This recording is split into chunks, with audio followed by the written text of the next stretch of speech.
Qual é a primeira coisa que você deve fazer quando seu cônjuge falece? A maioria das pessoas não tem uma resposta clara, e quando o momento chega, elas se veem dominadas pela dor, pela confusão e por decisões que nunca imaginaram ter que tomar sozinhas. A verdade é que, não importa o quão forte fosse seu relacionamento ou quanto tempo vocês estiveram juntos, a morte de um cônjuge muda tudo. Ela abala o chão sob seus pés, deixa um vazio doloroso e ainda lhe entrega uma lista de tarefas quando você mal consegue sair da cama. Este vídeo não é sobre documentos legais ou o que dizer no funeral. É sobre o que fazer primeiro por você mesmo, emocional e praticamente, para sobreviver às primeiras ondas da perda.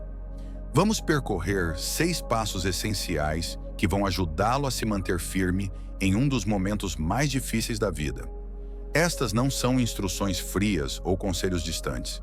Eles vêm da experiência, da compaixão e da compreensão profunda de que o luto não vem com manual. Cada um desses passos é algo que pessoas reais, como você, consideraram crucial para sua cura. E embora nenhum deles tire a dor, eles podem dar um senso de firmeza quando tudo mais parece incerto.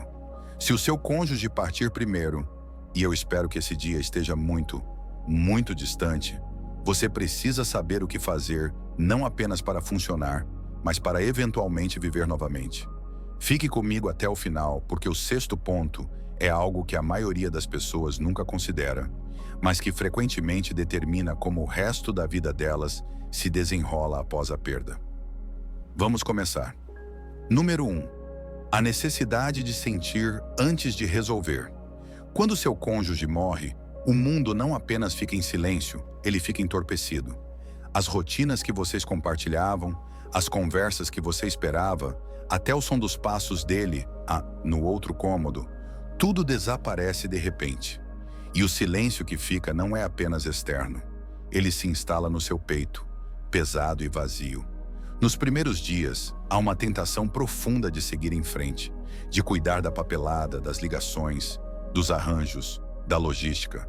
Qualquer coisa para se manter ocupado o suficiente e não sentir o peso completo da perda. Mas aqui está a verdade. Antes de fazer qualquer outra coisa, você precisa se permitir sentir. Isso não significa desmoronar. Significa dar a si mesmo permissão para lamentar sem culpa, sem prazos e sem julgamento. Não existe uma maneira correta de chorar. Não há um cronograma fixo para quando as lágrimas param ou quando a cama parece menos vazia. O que mais importa nesses primeiros dias é que você não empurre os sentimentos para tão fundo que eles endureçam, porque o luto que é evitado não desaparece, ele espera. E quando volta, é com mais confusão e mais dor. Algumas pessoas acham que mostrar emoção é fraqueza, especialmente após uma perda. Elas dizem coisas como: preciso ser forte pelos filhos, ou ele não iria querer me ver chorar. Mas força não significa silêncio. Não significa engolir sua tristeza para que os outros não se sintam desconfortáveis. Força é permitir-se reconhecer o peso completo do seu amor e do vazio que ficou. Pense em alguém como Evelyn, uma senhora de 81 anos que perdeu o marido após 52 anos juntos. Na primeira semana, ela se ocupou com tarefas e limpando armários, dizendo a todos que estava bem. Mais tarde da noite, ela se via encarando a cadeira dele. Não porque sentia falta das conversas, mas porque fingia que não sentia. Quando ela finalmente se permitiu chorar de verdade, foi como se algo mudasse. Não porque a dor sumiu, mas porque finalmente teve espaço para respirar. Você não está quebrado porque está devastado. Você não é fraco porque não consegue passar o dia sem desabar. O luto não é algo que você resolve, é algo que você carrega. E se você não se der espaço para reconhecê-lo por completo, acabará carregando-o de maneiras prejudiciais, através da raiva, do entorpecimento ou até mesmo de doenças.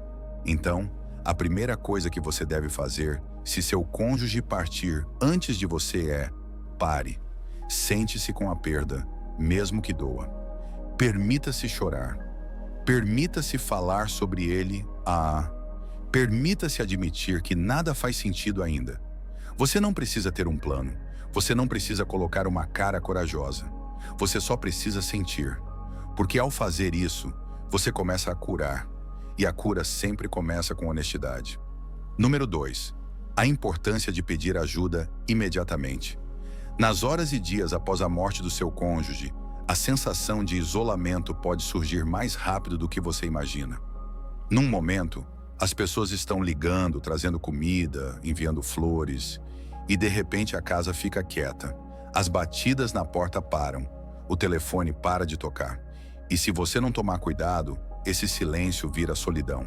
Por isso, uma das coisas mais importantes que você pode fazer logo no início é: peça ajuda antes que a solidão se instale profundamente. Você não precisa dizer nada profundo. Não precisa explicar como se sente, mas precisa deixar as pessoas saberem que você está aqui e que precisa delas.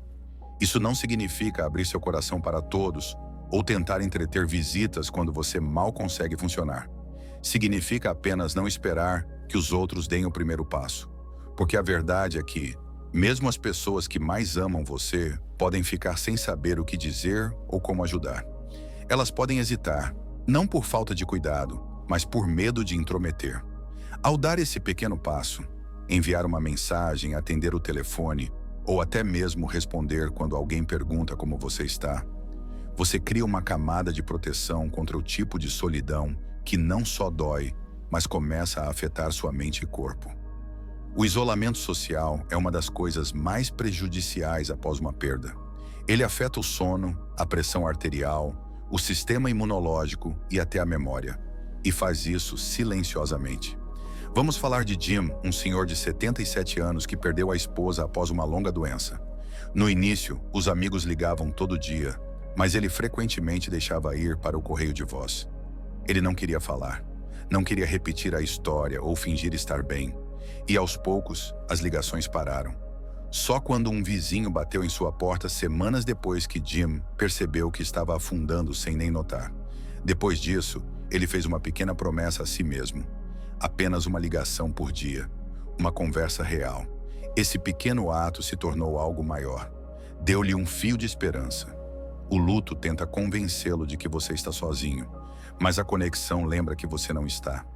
Você não precisa falar sobre a perda se não estiver pronto.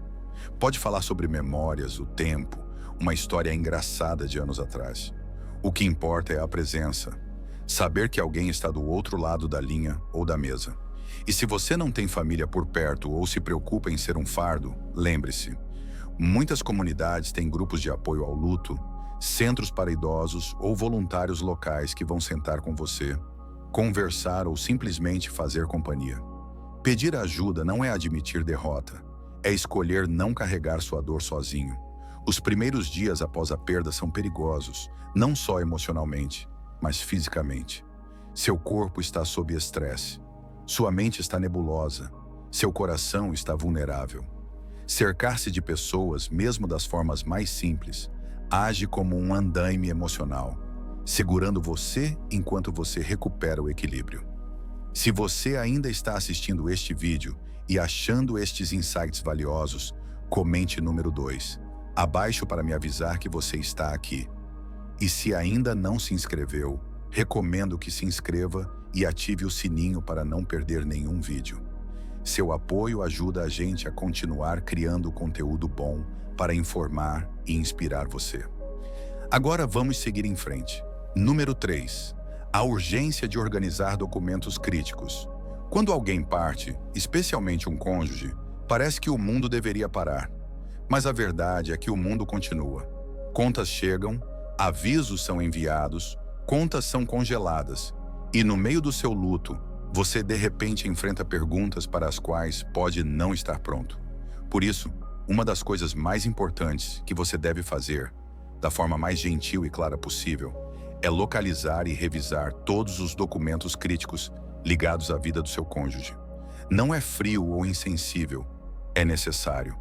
Você precisará encontrar o testamento, apólices de seguro, informações de contas bancárias, certidão de casamento, certidão de óbito, documentos relacionados a propriedades, pensões ou serviço militar. E você precisará fazer isso enquanto sua mente está cansada e seu coração está ferido. É aqui que muitas pessoas ou adiam por sobrecarga ou agem com pressa sem clareza. E ambos podem levar a erros que tornam as próximas semanas mais dolorosas do que precisam ser. Alguns acreditam que vão resolver isso quando estiverem prontos, mas infelizmente, o tempo nem sempre está sob seu controle. Há passos legais e financeiros com prazos apertados. Seguros de vida precisam ser reclamados. O INSS, Previdência Social, precisa ser avisado. Contas de serviços públicos precisam ser transferidas.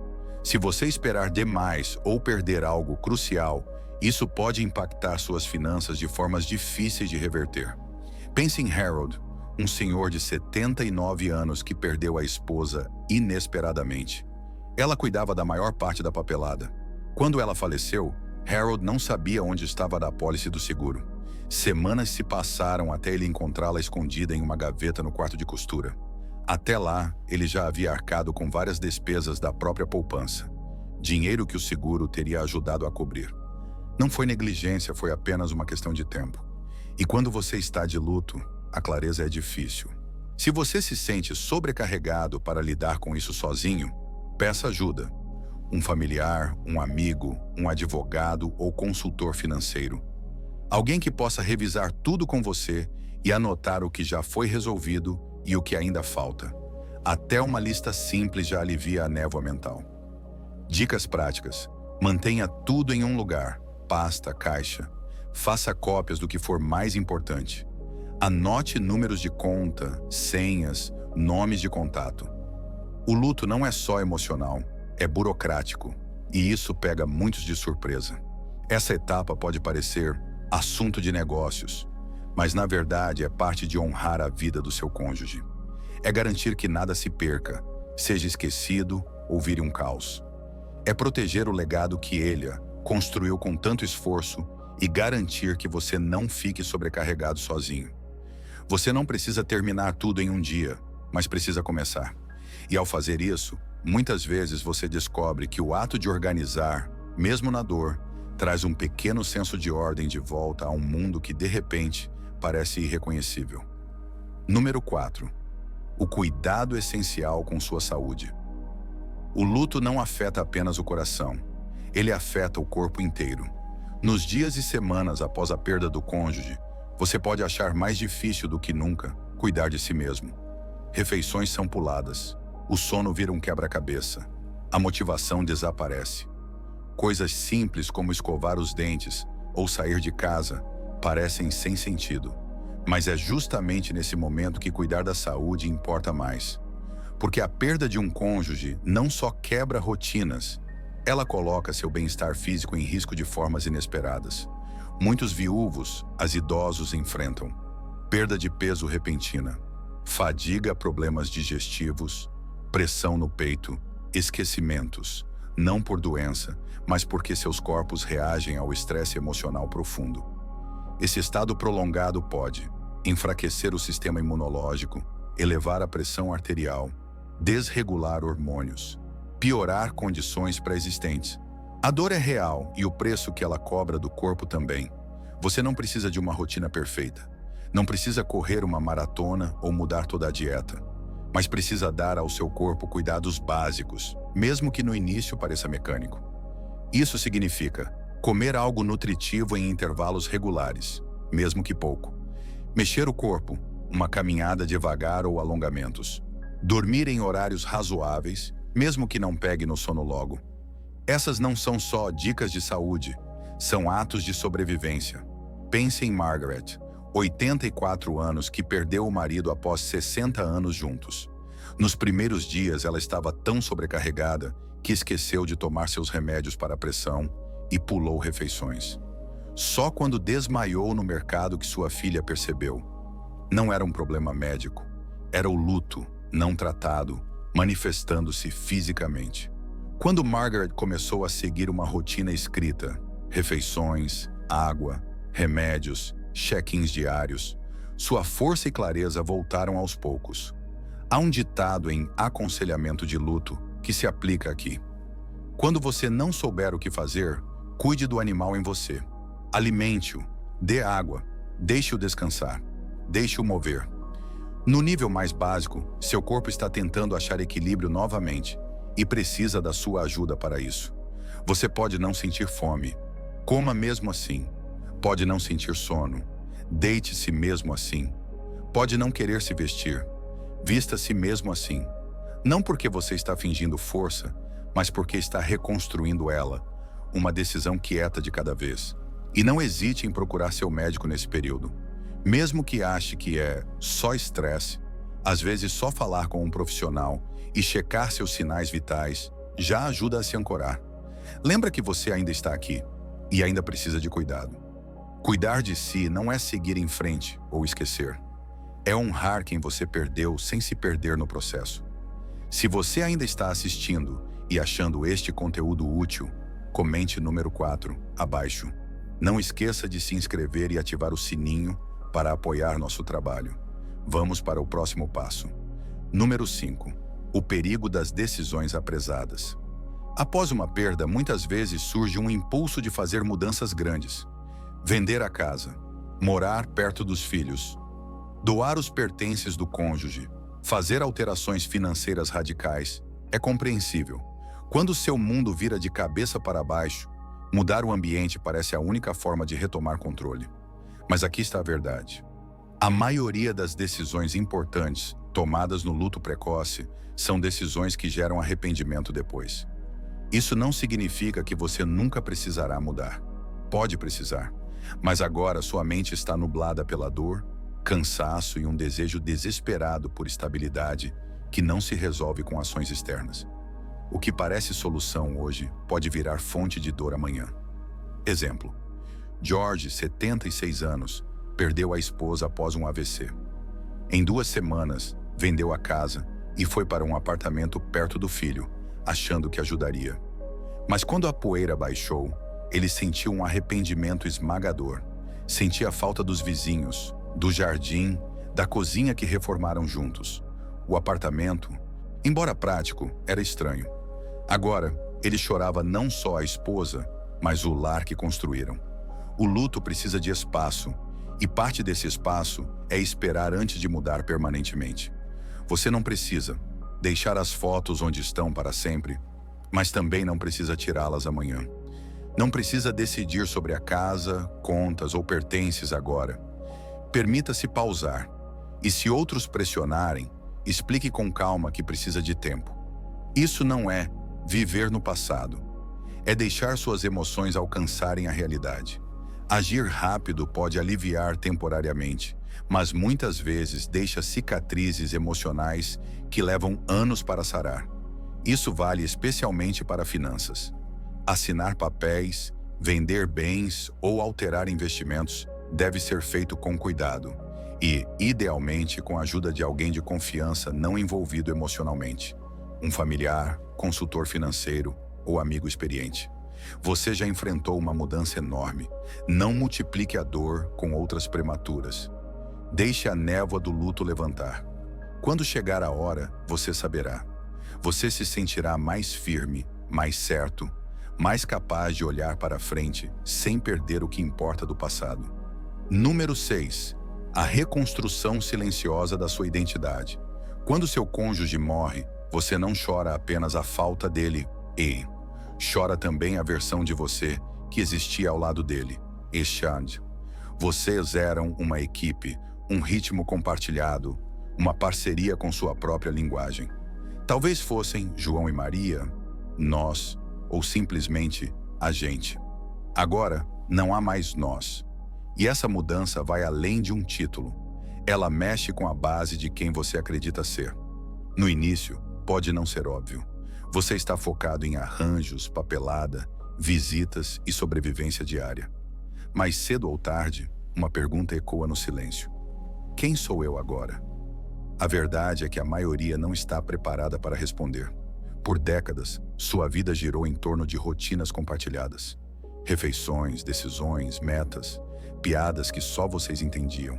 Sem essa presença, seu papel muda. Você não é mais o cuidador, o parceiro, o cônjuge da mesma forma. E não é que o amor desapareça, nunca some.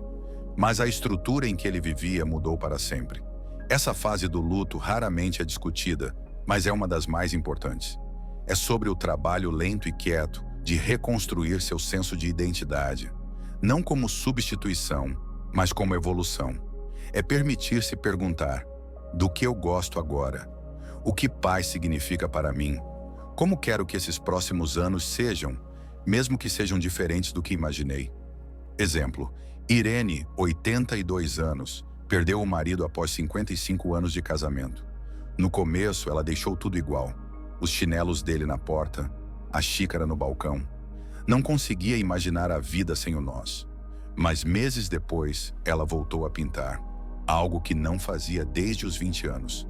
Não para se distrair, mas para se reconectar com uma versão dela mesma que havia esquecido.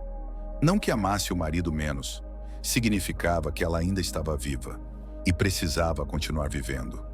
Você tem o direito de mudar, de crescer, de se tornar alguém novo, mesmo carregando a memória de quem foram juntos. Reconstruir sua identidade não é trair o passado, é honrá-lo seguindo em frente com intenção. Pode ser entrar em um grupo, viajar para um sonho antigo, ler um novo tipo de livro, fazer novos amigos, aprender a ficar bem na própria companhia. Essas não são substituições para o amor, são respostas à vida. Você não precisa resolver tudo de uma vez. Na verdade, não vai. Identidade pós-perda é algo que você descobre aos poucos. Mas cada pequeno passo, cada novo hábito, cada curiosidade é parte de reclamar sua história. Você não é só quem era com seu cônjuge. Você também é quem está se tornando sem ele, e essa versão de você merece o mesmo cuidado, atenção e amor que a anterior. Se você ainda está aqui e esse conteúdo te ajudou, comente número 6. Abaixo, inscreva-se e ative o sininho para mais vídeos como este. Considerações finais. Perder seu cônjuge é um dos cortes mais profundos da vida. Ele não leva só a pessoa que você ama.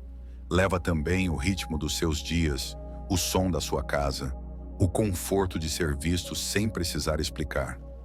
Nada prepara você para esse silêncio. Nada o preenche completamente. Mas por mais doloroso que seja, há coisas que você pode fazer. Pequenos gestos humanos e compassivos que ajudam a sobreviver à tempestade e, devagar, começar de novo. Os 6 passos que discutimos não são regras, são âncoras, coisas que mantêm você firme quando a dor parece grande demais.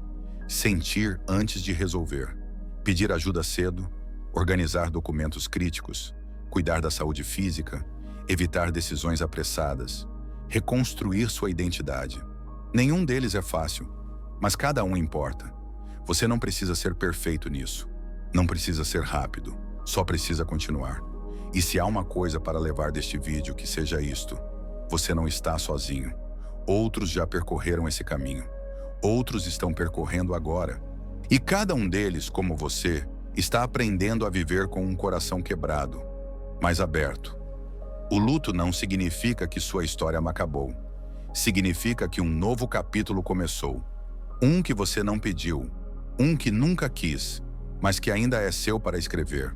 E nesse capítulo, você decide como é a cura, como é o amor, o que a vida ainda pode ser, mesmo depois do adeus. Obrigado por assistir. Se este vídeo te ajudou, deixe seu like. Isso ajuda o YouTube a recomendar o conteúdo para mais pessoas. Inscreva-se e ative o sininho para não perder os próximos vídeos. Comente, compartilhe uma coisa que aprendeu ou como vai aplicar essas dicas. Sua voz importa. Seu apoio nos motiva a criar mais materiais como este. Até o próximo vídeo e lembre-se, você não está sozinho.